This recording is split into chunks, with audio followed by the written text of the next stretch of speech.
Why would you want to be a pharmaceutical rep? That pays over 100 grand a year, that's why. Hello, ladies. Hello, gorgeous. Oh, wait. Yep, there's another one. If the patient asks, you're an intern. Hi, I'm Dr. Knight. And who are you? Jamie Randall, intern. Well, let's have a look. You're a drunk rabbit! You let me take my shirt on you! Wait. Okay, I apologize. Let me take you out for a cup of coffee. Strong eye contact, implied intimacy. You're good. So you always this mean? Actually, this is me being nice. You have beautiful eyes. That's it? That's the best you got? This isn't about connection for you. This isn't even about sex for you. This is about finding an hour or two of relief from the pain of being you. And that's fine with me because all I want's the exact same thing. Show me how you do that trick.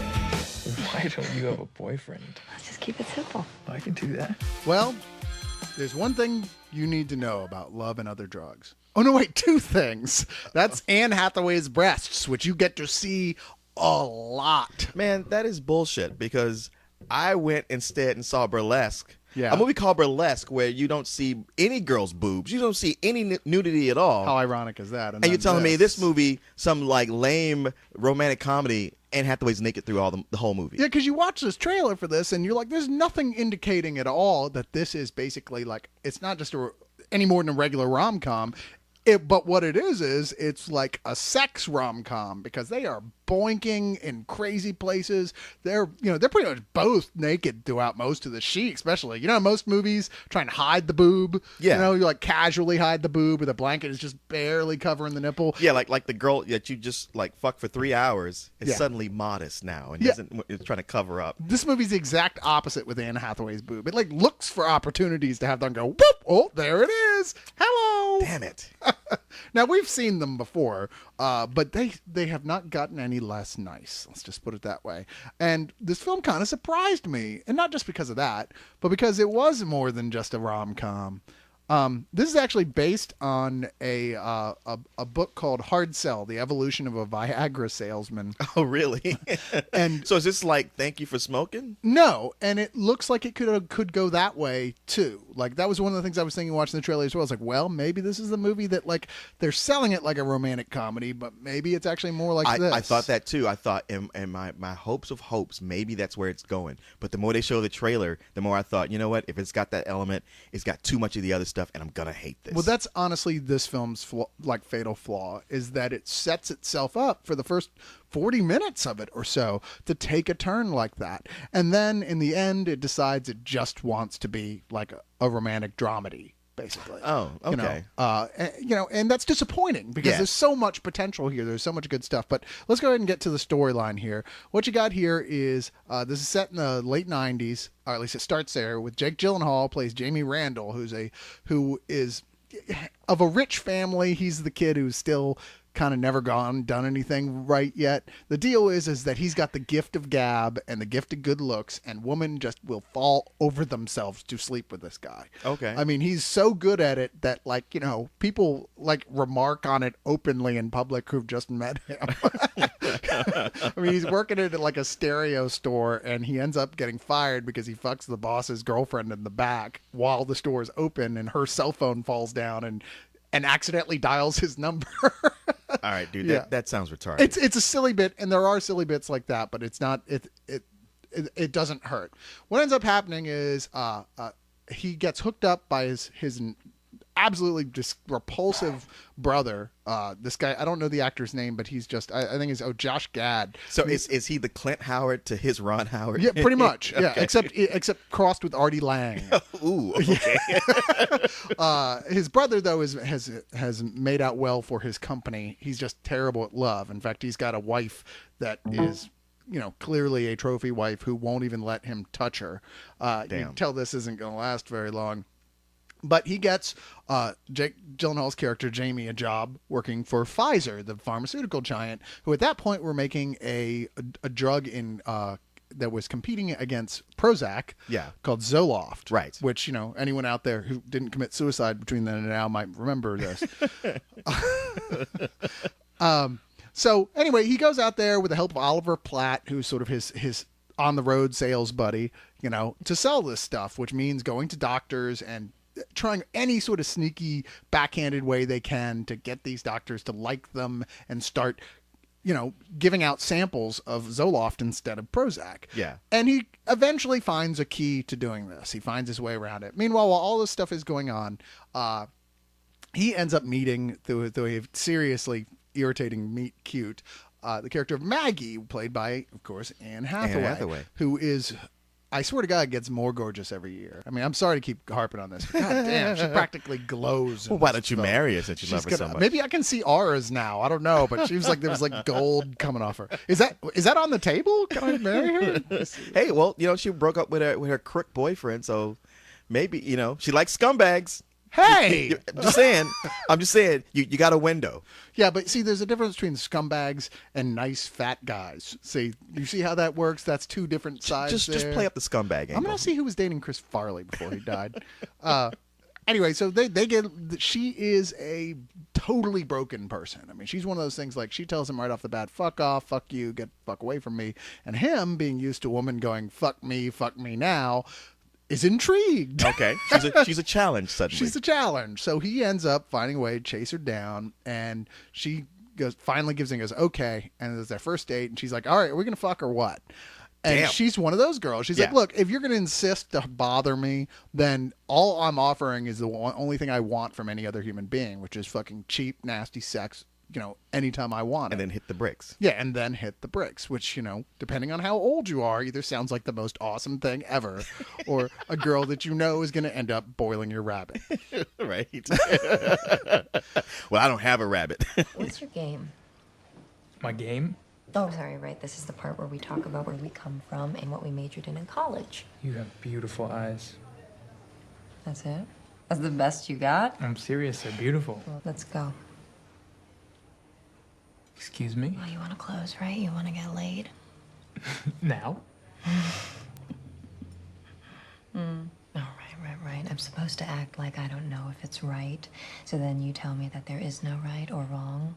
It's just the moment. And then I tell you that I can't. Well, actually signaling to you that I can, which you don't need because you're not really listening. Because this isn't about connection for you. This isn't even about sex for you. This is about finding an hour or two of relief from the pain of being you. And that's fine with me, see, because all I want's the exact same thing. Now, it's funny because the film sells itself on the whole, like, okay, here's a guy who became this super salesman in the age of Viagra, and the relationship gets troubled because all these hot chicks want to sleep with him because Viagra gets huge. And none of this stuff even, well, first off, that's not at all what happens. And second off, Viagra didn't even enter the picture until the last, 30 minutes. Oh, really? Yeah. So why are they saying it's the life and times of a Viagra salesman? I think that maybe only a very small part of the actual book was adapted here. Oh, my God. Because this film is really about their relationship. And it teases you continuously that it's actually going to be about the pharmaceutical industry that's going to end up having a point. Because they make no mistake of saying this is kind of fucked up what these people do. I mean, they continually talk about side effects and stuff, but only in passing. But they bring it up in passing a lot. You're like, it's like, the MacGuffin. It's like when you leave a gun lying around in a movie or you make your point of showing it, somebody's going to use it. Except this film doesn't take that tact at all. It's only interested only in the relationship between these two actors. And, that's actually in I hate to say it, but the movie hinges entirely on the two of them when they're in the same room. Well, together. considering everything you're saying, all the elements there, the chemistry between these two actors who have played a couple, I think this is their third time, that's your strength. You got to go with it. Maybe you look at the script you got, and this is what you're assigned. You wrote, you put your name on the contract for it. You got to do it, and you look at it and you're like, I see nothing here worth it. Whoa. Yeah. Okay. I gotta push the romance, the chemistry between these two people. Otherwise, I'm dead. No, you're absolutely right. But the thing is, if this had been some, two actors who didn't really have all that going on, this film would be a waste of time. It would completely be a waste of time. But there is a spectacular, and I mean sparks flying off the screen chemistry between these two actors. They are both so electric and alive and funny as hell. They play off each other great. You can't believe they're not fucking in real life. You really can't. And in fact, the sex scenes in here between them are I'm not going to go so far as say graphic, but seem realistic enough to where, it's plausible they were actually fucking. So is it one of those where you go like, come on, you can't tell me he didn't stick it in for real? Right. Well, at least I like to pretend he did. I live vicariously through Jake Gyllenhaal in many things. Yeah, he would be your surrogate robot. Yeah. The sad thing is, every time I try and live vicariously through Jake Gyllenhaal, I just have dreams about a giant rabbit telling me the end of the world is coming. But here's the thing. Here's a little plot twist here that actually makes it have, like, turns it from a romantic comedy, which, like I said, for the first half, it's laugh out loud funny through a lot of it, to a romantic drama, which is kind of a snoozer, is that she's got Parkinson's. And this isn't like a spoiler. They tell you this right before you even meet her. You know that she has Parkinson's. Oh, so it's a disease of the week movie. Yeah, and she, Parkinson's is something like young people very rarely get. Right. But it's like she's one of those rare exceptions. And she's only in stage 1, but already, I mean, she's like a photographer, and already she's having trouble doing the things that she used to be able to do. Right. And this is why she's so broken. This is why she's upset, because she doesn't want anyone being with her out of sympathy. She doesn't want she doesn't want to get in a relationship only to have someone break up with her when they realize, shit, I'm going to just be taking care of a sick person. Yeah. I mean, she's kind of stuck in this world of like anger and pain and all that because of her situation. They should have made Brokeback Mountain and just had him hook up with Michael J. Fox. I don't know why they didn't do that. Brokeback Mountain 2.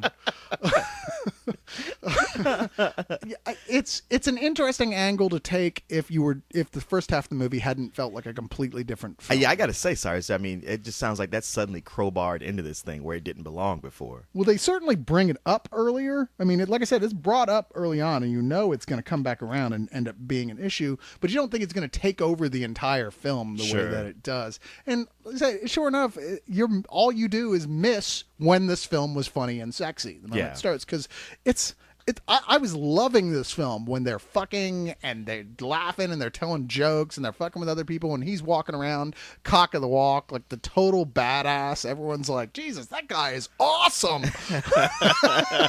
You like him. You're like, he thinks he's a dick. Yeah. But he's not really a dick. He's just like one of those guys who's like, he just doesn't have any real connections to people. He's not actually an asshole, though. Oh, okay. Yeah.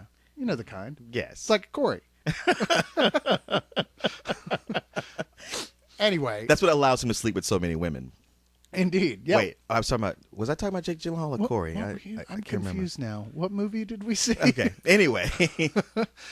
So what's your overall feeling? I mean, when it comes to rating this thing, because it sounds like this movie and your feelings about it are all over the place. Yeah, they are. I need some Zoloft to Prozac thinking about this film, because I'm very emotionally split on it, because when I think back to the stuff I really enjoyed about this film, my heart lifts, and amongst other parts of my anatomy.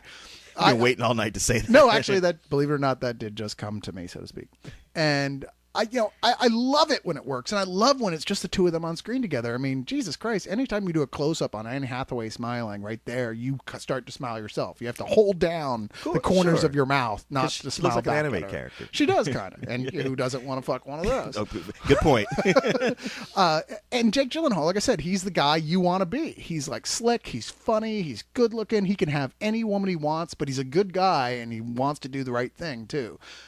He's actually kind of a well-developed, they're both pretty well-developed characters, but it just gets so goddamn maudlin when it doesn't need to, and it misses so many great opportunities to be more than just another one of those films. I keep thinking, man, this is the third time that you've been talking. I thought about that movie. I'm blanking on the name of it. Was it Sweet November? The one with Keanu Reeves and Charlize Theron. I think it was Sweet November or Sweet October. Was it? I don't know. One of those where it's like, you got the two actors, and where she's a really good actor and he was shit at this point, and there's no chemistry, and it all comes down to her being tough because she's dying. Yeah. And it sounds like this is somebody kind of like remaking that, but going like, look, this is how you do it. But then somewhere near the end, it's just like, all right, inevitably you have to fall off the cliff with it, and there's just no saving it. Well, the thing is, it's interesting here because they're not at least copping out with they've got a fatal disease, because Parkinson's isn't a fatal disease. True. It just, unless there's no one there to take care of you, it's just fatal to a relationship at some point. I mean, there's either a point where this guy who's been married to a woman with Parkinson's who's now in stage 4 tells Jake Gyllenhaal straight out, it's like, dude, if I could go back and do it all over again, I'd be like, fuck that. It's like, I love her. She's my wife and all, and I'm here now, but shit. If I go back and never get married in the first place to her when I knew she had this, I would never do it. Wow. And you're like, wow, that's pretty heavy, That is dude. deep. Yeah, there's nice stuff like that that's very conflicted. It's just overall the tone gets a little bit muddled. There's a lot of stuff that feels like it should have gone a different way. And God knows a lot of the way it's put together is kind of a mess in a lot of ways. Yeah. It's just the strength of those two principles together is so strong. I mean, it's really strong that it completely carries this film.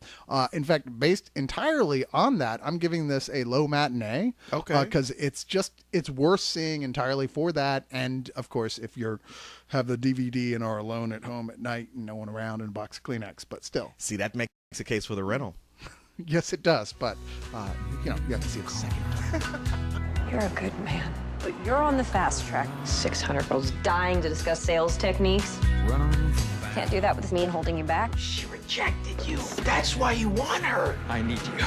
I'm gonna need you more. Beautiful girl.